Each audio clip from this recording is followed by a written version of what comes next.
Welcome to my channel knowledge Guruji. आज के इस वीडियो में देखिए थर्ड शिफ्ट का जो आरपीएफ का एग्ज़ाम हुआ है उसी के आधार पर मैथ के क्वेश्चन देख लेते हैं। वीडियो को शुरू करने से पहले आप लोगों से एक बात कहूँगा, जो लोग नए हैं तो प्लीज़ चैनल को जरूर सब्सक्राइब कर लें। चलिए स्टार्ट करते हैं। क्वेश्चन है आपका 19 गुणे 8 लिख लेते हैं। 19 गुणे 8 और गुणा है 940 और भाग लगा हुआ है अंडर रूट के अंदर है 2209। ये किसका वर्गमूल होता है? 47 का होता है, बराबर 22 प्लस 557। अब देखिए 47 का भाग 94 में देंगे 940 में, तो ये आ जाएगा 19 गुणे 8 गुणा 2 बार कटेगा आपका 47 से, तो ये 20 हो जाएगा, बराबर 22 प्लस 557। अब देखिए ये 19 गुणे 20 का 8 में मल्टीप्लाई करेंगे तो 8 दूनी 16, तो 160 आ जाएगा आपका, और 22 प्लस 557। अब 160 का 19 में मल्टीप्लाई कर लेते हैं तो 0 9 छः के 54 के 4 हाथ लगा 5 9 एकम 9 9 5 14, फिर एक का करेंगे 0 6 1, तो 0 4 6 4 10 की 0 हाथ लगा 1, तो 3040 आ जाएगा। 3040 बराबर 22 प्लस 557। तो यहाँ से 22 बराबर कितना आ जाएगा? 3040 से हम लोग कितना घटा लें? 557, तो कितना आ जाएगा? देखिए 10 में से 7 आ जाएगा 3, और 13 में से 5 आ जाएगा तो 8, 9 में से 5 जाएगा तो 4, और आगे 2, तो 2483 आपका राइट आंसर हो जाएगा। ओके, तो ऑप्शन 4 इज़ राइट आंसर। अगला, सेल के दौरान राघव ने 28 रुपये अंकित मूल्य की एक नोटबुक को 25% की छूट पर, तो 28 रुपये की जो बुक है उसको 25% की छूट पर खरीद रहा है, तो 25/100 हो जाएगा ये, तो 25 चक्कू 100 4 बार कटा और 4 सते 28, तो यहाँ पर 7 रुपये की उसकी बचत हुई। आगे कहता है और 75 रुपये अंकित मूल्य की एक पेन को 16% की छूट पर खरीदता है, तो 75 गुणे 16% मतलब 16/100। इसको काटते हैं 5 से, तो 5 एकम 5 5m 25, तो 15 आ जाएगा। नीचे 5 दूनी 10 और 0, फिर 5 3 15 3 आ जाएगा, फिर 5 चक्कू 20, 4 से ये काटते हैं, 4 चक्कू 16, 4 का 3 में मल्टीप्लाई करेंगे तो आपका बचत हो जाएगी 12 रुपये की। तो सेल के कारण उसने कितनी बचत की? तो 107 रुपये की बचत की, फिर 12 रुपये की बचत की, तो 12 + 7 कितना हो जाएगा? 19 रुपये total. Option 1 is right answer. अगला है, वह एक अंक की सबसे छोटी संख्या बताइए जिसे 6 अंकों की संख्या जो कि दी हुई है 80 60 39 में जोड़ने पर संख्या 11 से पूर्णतः विभाज्य हो जाए। तो हम लोग 11 का भाग दे देते हैं इसमें, और लास्ट में जो शेषफल बचेगा उसमें हम लोग ऐसी संख्या को जोड़ेंगे जो 11 से कट जाए।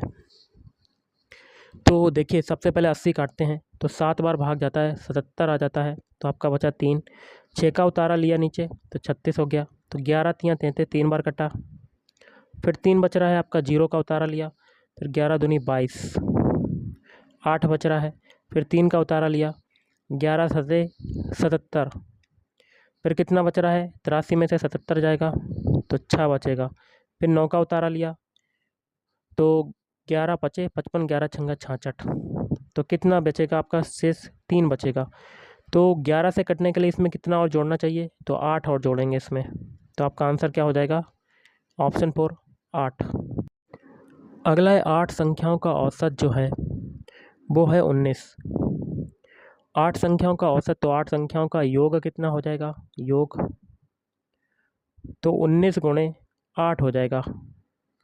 ओके, तो गुणा कर लेते हैं। 8 निम 72 की 2 हासिल लगा 7, 8 एकम 8 8 7 15, 19 अट्ठे 152, तो 152 हो गया। और इसमें से 5 संख्याओं का औसत जो है, तो 5 संख्याओं का योग क्या आ जाएगा? कितना आ जाएगा? तो 20 गुणे 5, तो कितना आ जाएगा? 100। तो शेष 3 संख्याओं का औसत बचाना है, तो 8 में से 5 घटा देंगे तो 152 में से 100 घटा देंगे तो आपका आंसर आ जाएगा, कितना आएगा? 52 आ जाएगा आपका। ओके, तो शेष 3 संख्याओं का औसत बताना है। तो सबसे पहले क्या करेंगे? योग है ये, तो मैंने औसत नहीं निकाला, ये योग निकाला, तो योग आ गया आपका, और औसत हमें निकालना है, और बटे में 3 और कर देंगे और ये आपका औसत आ जाएगा। ओके, 152 में से 100 घटाए तो ये योग आ गया, और 3 संख्याओं का औसत बताना, बटे में 3 और कर देंगे तो आपका औसत आ जाएगा। 3 से काटते हैं, 3 एकम 3, फिर कितना बच रहा है 2, तो ये आपका 22 हो जाएगा, 3 सतह 21, तो 17.33 आपका right answer. Option 2 is right answer. अगला क्वेश्चन है, एक स्कूल में खेलों में भाग लेने वाली लड़कियों एवं लड़कों की संख्या का अनुपात 1:5 है, तो गर्ल्स का और बॉयज़ का अनुपात कितना है? 1:5। यदि लड़कियों की संख्या है 245, मतलब 1 रेशियो की वैल्यू किसके बराबर है? 245 के बराबर। तो खेलों में भाग लेने वाले लड़कों की संख्या बतानी है, तो 5 रेशियो की वैल्यू बतानी है। 1 रेशियो है आपका 245, तो 5 रेशियो किसके हो जाएगा? 245 गुणे में 5, तो मल्टीप्लाई कर लेते हैं। 5 25 की 5 हाथ से लगा दो, 5 चक्कू 20, 20 2 22 की 2 हाथ से लगा दो, फिर 5 दूनी 10 और 12, 1225 आपका right answer. Option 1 is right answer. अगला है भाई, एक अंक की सबसे छोटी संख्या बताइए जिसे 6 अंकों की जो संख्या दी हुई है वो लिख लेते हैं, 87, 41, 46 में जोड़ने पर 11 से पूर्णतः विभाज्य हो जाए। तो हम लोग क्या करेंगे, 11 का भाग इसमें दे देते हैं, लास्ट में जो शेषफल बचेगा उसमें ऐसी संख्या फिट करनी है जो 11 से विभाजित हो जाए। तो कर लेते हैं, 11 का 7 बार भाग जाएगा, तो 11 सते 77। ओके, तो कितना बचा? तो 7 में से 7 गया 0, 8 में से 7 गया 1, तो 10 बच रहा है आपका। अब 4 का उतारा लेंगे, तो 11 नीमन 99, 9 बार कट जाएगा आपका, 11 नीमन 99, तो कितना बचेगा आपका? 5।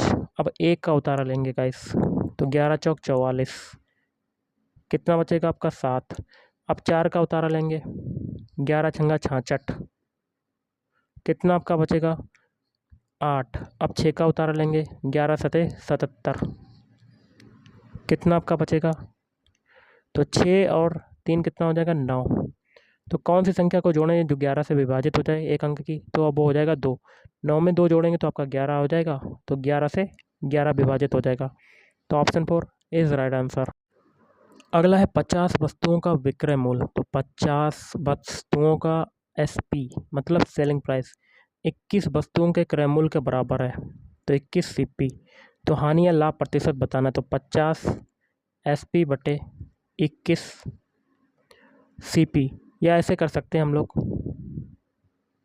एसपी बटे सीपी बराबर कितना आ जाएगा? 21 बटे 50। ओके, सेलिंग प्राइस है आपका 21, कॉस्ट प्राइस है 50, खरीदा आपने 50 में, बेचा 21 में, तो लॉस हो रहा है। 50 में से 21 जाएगा तो परसेंटेज ऑफ लॉस निकालेंगे, लॉस को ऊपर रखेंगे, तो कितना बचेगा? कितना बचेगा गाइस? 29 बचेगा।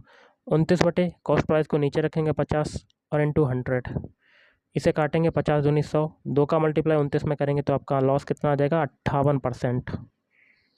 Option 4 is right answer. अगला है, रघु ने अपने स्कूल में आयोजित 4 क्रमागत स्लिप टेस्ट में 34, 43, 21 और 28 अंक प्राप्त किए। ओके, आगे कहता है औसत जो है वो कितना है? 30 अंक प्राप्त करने के लिए उसे 5वें विषय में स्लिप में टेस्ट में कितने अंक प्राप्त करने चाहिए? तो x मान लेते हैं, वो प्राप्त करने चाहिए, और औसत दिया हुआ है 23। औसत बराबर क्या होता है? पदों का योगफल। सारे अंकों को जोड़ देते हैं, पदों का योगफल बटे पदों की संख्या। पदों की संख्या कितनी है? 5। 5 का मल्टीप्लाई 30 में करेंगे, बाकी की संख्याओं को ऊपर जोड़ देते हैं।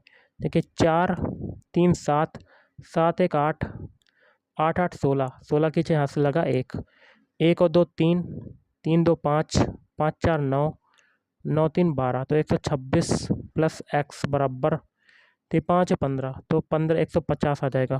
तो x बराबर 150 में से 126 जाएगा तो कितना बचेगा? 10 में से 6 गया 4, 4 में से 2 गया 2, तो आपका कितना आंसर आ गया? 24। तो ऑप्शन 1 इज राइट आंसर। अगला क्वेश्चन आपका है, 50 की घात -3 और भाग है 50 की घात 15 और इंटू 50 की घात -18। तो सबसे पहले हम लोग इसको सॉल्व करेंगे, भाग वाले को। तो जब आधार समान होता है तो भाग में क्या होती हैं? घातें घटती हैं। तो 50 की घात -3 और -15 और इंटू है 50 की घात -18। जब आधार समान होता है तो गुणा में घातें जुड़ती हैं, तो 50 की घात -3 -15 और प्लस कर देंगे और अंदर आ जाएगा -18। ओके, तो ये आ जाएगा 50 की घात -15 और -3 कितना हो जाएगा -18, और फिर ये खोलेंगे तो ये माइनस हो जाएगा, तो -18। तो 50 की घात कितना आ जाएगा -36। Option 1 is right answer. अगला है आपका 30 की घात -5 और 30 की घात भाग है 30 की घात 17 और इंटू है 30 की घात -16। देखिए m की घात n भाग m की घात n, तो क्या होता है m की घात m माइनस n होता है। को भाग में घातें घट जाती हैं जब भी बेस आपका समान होता है, और गुणा में घातें क्या होती हैं m की घात m इंटू m की घात n, तो क्या हो जाता है m की घात nm हो जाता है। ओके, तो यहाँ पर घातें घटा देते हैं, तो 30 की घात -5 और -17 और इंटू है 30 की घात -16। अब देखिए गुणा में घातें जुड़ती हैं, तो 30 की घात -15 और 17 कितना हो जाएगा माइनस का 22, और प्लस लगा देंगे माइनस का अंदर 16 आ जाएगा। तो 30 की घात -22 फिर -16 आ जाएगा, कोष्टक खोलेंगे तो माइनस आ जाएगा 16। तो 30 की घात कितना आ जाएगा 2 और 6 कितना होता है 8, 1 और 2 3, तो माइनस का 38 आ जाएगा। 30 की घात -38, ऑप्शन 4 इज राइट आंसर। अगला निम्नलिखित का मान ज्ञात कीजिए। तो सबसे पहले हम लोग 2/8, 3/8 और 4/8 को सॉल्व कर लेते हैं। तो इसमें एलसीएम हो जाएगा 8, ऊपर देखिए 2 + 3 + 4 कितना हो जाएगा 5 4 9/8 हो जाएगा, फिर प्लस 3/16 -4। अब देखिए बेस समान करने के लिए इधर 2 का मल्टीप्लाई, नीचे भी 2 का मल्टीप्लाई, तो ये 18/16 प्लस 3/16 माइनस का 4। अब एलसीएम ले लेते हैं 16, तो ऊपर आ जाएगा 18 + 3 मतलब 21/16 माइनस का 4। अब एलसीएम कितना हो जाएगा 16, तो 21 माइनस 16 चक्कू 64। ओके, 64 में से 21 जाएगा, कितना बचेगा घटा लेते हैं। 4 में से 1 गया 3 और 6 में से 2 गया 4, तो ये आ जाएगा आपका माइनस का 43/16। Okay, option 4 is right answer. तो गाइस आज के इस वीडियो में इतना ही। थैंक यू, धन्यवाद।